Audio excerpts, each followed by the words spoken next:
Today I'm gonna break down every tanking spec. Now we know how they are performing, and the reason I waited so long to do this is because, as you're gonna see in a minute, there were a couple runes that were such a pain in the butt to get that a lot of the tanks didn't really show up in the numbers in the data yet, and I wanted the meta to settle a little. You are gonna see in a minute, for one of the classes the meta in my opinion hasn't settled yet. There is still some theory crafting to do, and there's also some balance changes that happened the last week, so the meta is a little muddied still, but I think so far we got a pretty good idea now of what the tanks are gonna be like, and we are gonna start with the Paladin. Oh right, the Paladin. Now the Paladin is a complicated class to talk about. You can call it a specialized, a situational tank.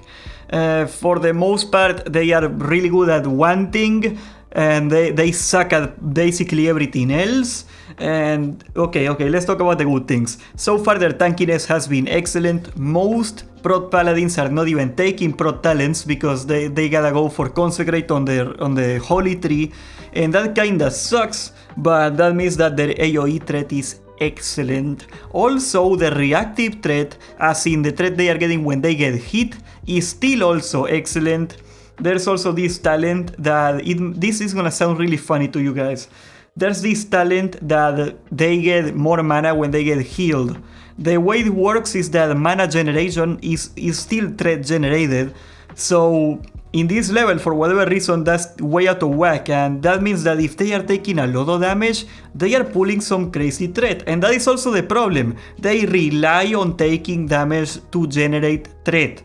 When they are getting hit, they are excellent. When they are not getting hit, they suck ass. They do have a taunt now, that's a new rune, so they can pick it up again, but you're kinda screwed if you lose aggro. And that is a problem because in BFD, as you know, there is 3 tank swapping fights where you gotta be second on the threat ideally, and prot paladins suck at doing that. Like your best hope is getting a 200 weapon and swapping to a shield when you wanna pick it up. It's not good. It's not good. Another problem is that they got 3 really good chest runes at the same time, so you're kinda forced to choose. If you wanna block a lot, you wanna get Aegis, that's for trash. If you wanna do a lot of AoE threat, you gotta get Divine Storm. And some people even take Seal of Martyrdom to get mana for the raid, depending on your composition, okay? They are very versatile, but they also don't have everything that they would like at the same time, and that kinda sucks. So they are excellent for AoE, they are excellent for trash pulls, they perform, even though there's a tank swap on it, they perform very well in Akumai, picking up the ads, they are very helpful, and the Alliance can work really well with them. We're gonna have to see how they fare in the next tier. I think at level 40 they will perform a lot better because they can finally unlock prot talents. So far they are a little crippled by level 25, but they are acceptable, they are okay. I guess I would put them on B. But a high B, a situational B. You're gonna see they synergize pretty well with other classes. Sorry about that, I just realized in horror that I didn't put the Druid into the list, okay. So now we got the Warlock here. Alright, the Warlock is one of the very complicated classes to talk about because I think, in my opinion, they are not solved yet. As you know, they are infamous for being at the launch of the game the hardest rune to get, Metamorphosis, the one that they need to tank. You got it on BFD originally, and that sucked. They were non-existent for like a week until people got it. But after a damn week passed and a lot of people tried it out, we found out that it's a kind of underwhelming tank right now. Once again, they are not bad. And if I say so myself, I think Warlocks are not building quite right yet. But so we're gonna see until the community decides. But threat-wise, they are neither as good at AoE or single target as any other tank. They are middle of the road. Their AoE is competent, which takes them way beyond what you would say for like a rogue or a warrior, but at the same time, it's not very good, and their single target is pretty bad. I would say it's like top 4 out of 5, something like that. It's not good, it's not good at all. What they do have is a lot of tankiness. They have 30% dodge chance with their cooldown, which is very similar to the rogue one you're gonna see in a minute. In my opinion, this works very similar to the TBC Bear Druid. You know, back in the day you do some cheesy strategy with those trinkets. That's what you're seeing now with the Warlock tank. But even if they are kinda tanky, I will say they suck.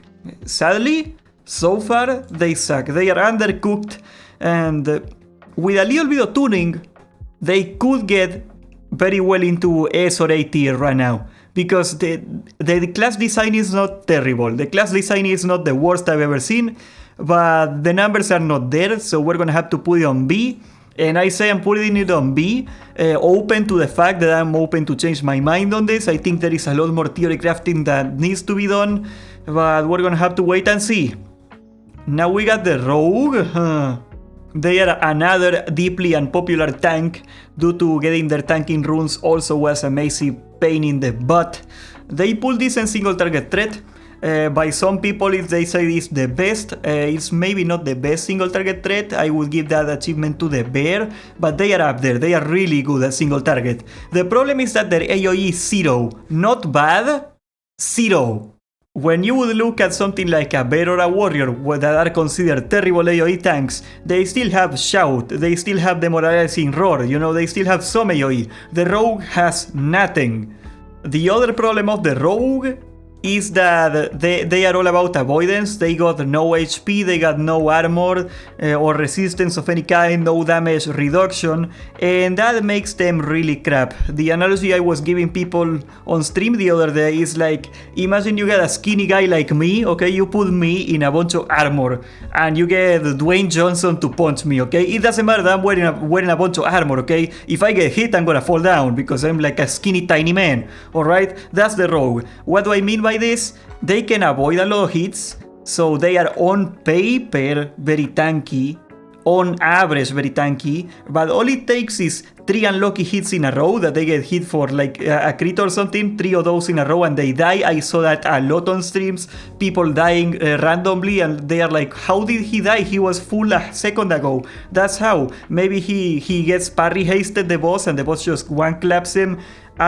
It's all a very RNG class. Also, they have no magic damage reduction or survivability at all. 0. Like if you look at something like a bear that doesn't have any either, yeah, but a bear has like 5 times the HP, right? So they are gonna get one clap by Kelris, they are gonna get one clap by Akumai and the debuff. They are very impractical tanks, they are not sufficient to do a raid, they are very crappy to do dungeons too, because their AoE sucks. It doesn't even suck, it doesn't exist, people. It doesn't exist. And for that reason, the rogue is gonna be well into the bottom of it right now. We're gonna talk about the bear druid. As you know, I am a bit of a fanboy right here, but it is time to try to be as impartial as I can. Okay, this is funny because if you look at the druid, it is one of the classes that changed the least, at least in feral department, right? I guess this is not that shocking given that the bear was already a very strong tank in vanilla, especially in low levels, and they basically get lacerate, their TBC talent. It is a dot that does a lot of damage and a lot of threat. So once you stack it up to full, lacerate is one of the best threat in the game. If you got a lot of agility, not strength, agility, you are looking at the highest single target threat in the game. They are also fairly tanky, not the tankiest, but fairly tanky, solid top 3 tankiest tanks right now. They also get Wind Fury with Wild Strikes, that's the new talent, so everybody loves a feral druid because they bring Wind Fury for the whole raid. It is to the point that I am a bear and I still go Wild Strikes to help my raid because they want Wind Fury so much. Also, it's more threat, and let me tell you something. Being a bear with Wind Fury, now that we can have it, oh my god, it's the best thing you've ever seen. We basically got a 30% threat buff now that we can benefit from it. They are outrageously flexible tanks. You can go from being the tankiest possible with survival of the fittest, that's 20% less damage and crit immunity, to Wind Fury, so you can maximize your threat. You know, ideal scenario, you get Wind Fury from other people. Is not very easy to get because feral DPSers are not very popular, even though they should. But yeah, like you can choose if you wanna be tanky this fight. If I wanna be high threat this fight, I can have that flexibility. They do similar damage to a middle tier DPSer as a bear, which is really crazy. They can also just turn cat and be a very competent tank with my spec, my build at least. You can crank out some really good damage, and you can as a cat form. So officially they call me the main tank in the raid, but for the most part, when it's a single target fight, I just tell the other tank, hey man, you tank it, I DPS because I do more damage. It's really nice. There is only 2 weaknesses in my opinion on the Feral Druid right now. One of them is that they do not have any snap threat, okay? Their threat ramps up as you stack Lacerate, so in their first 10 seconds their threat is not top notch as it should, so that's a bit of an issue.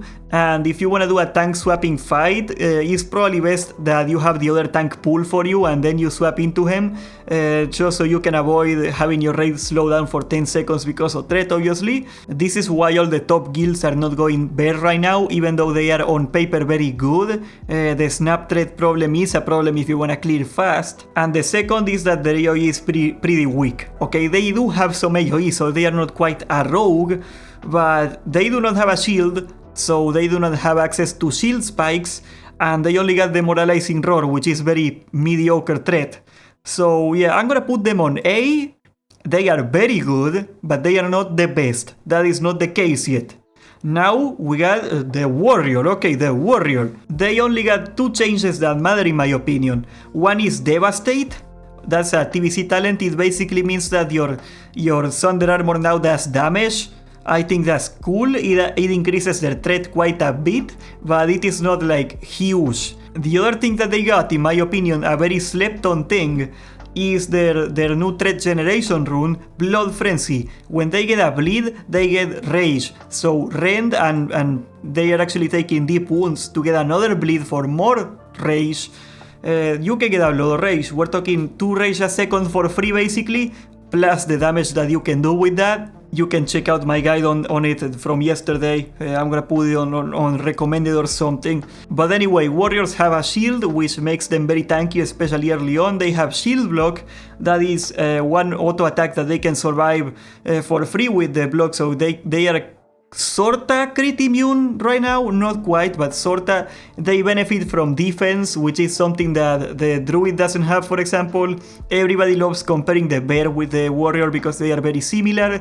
As the druid, they also have very weak AoE, but still stronger than the druid. But they are the tankiest. They produce excellent threat. They produce excellent snap threat. From the very first GCD, their threat is very high. And they are the kings of vanilla. I always say the warrior is the king of vanilla. This is not the exception. It's going right there on S as the king of vanilla. All the top guilds are running at least a warrior off tank, if not main tank altogether. And who are they running if they are not running a main tank warrior? That's right, we're going to talk about the Shaman now, the last one. Alright, the tanking Shaman completely flew by my radar. I was talking about Elemental, how much I like Elemental. They basically became the best AoE tank in the game right now. Yes, even beyond the Paladin, for most situations they outperform them. They have access to Molten Blast, which is like a stupid damage ability that hits 4 mobs. And they also have access to Fire Nova Totem, obviously. Stuff like that gets them really decent AoE at this level. And the thing that really made them really strong is the Rock Biter rune. They get like 50%, is it? No, 80% extra threat, I forgot. A lot of threat. They get a lot of threat from Rock Biter weapon. And they get like 30% more HP, so they are fairly tanky as well. And remember, shields, so they are very, very good. They also have Earthbind Totem, so that means they can do an AoE slow and kite mobs while they tank them. That is very good for AoE fights, and this is why all the Horde guilds are running Shaman tanks. Like, I made a joke in my previous video about tanks going Shaman, everybody trying to pick the flavor of the month, broken Shaman right now, but they do have a point. They are really strong, they are really fast for clearing, they do a lot of damage, and the best part is that they are stupid easy. They are easier than Will Smith's wife to play, okay?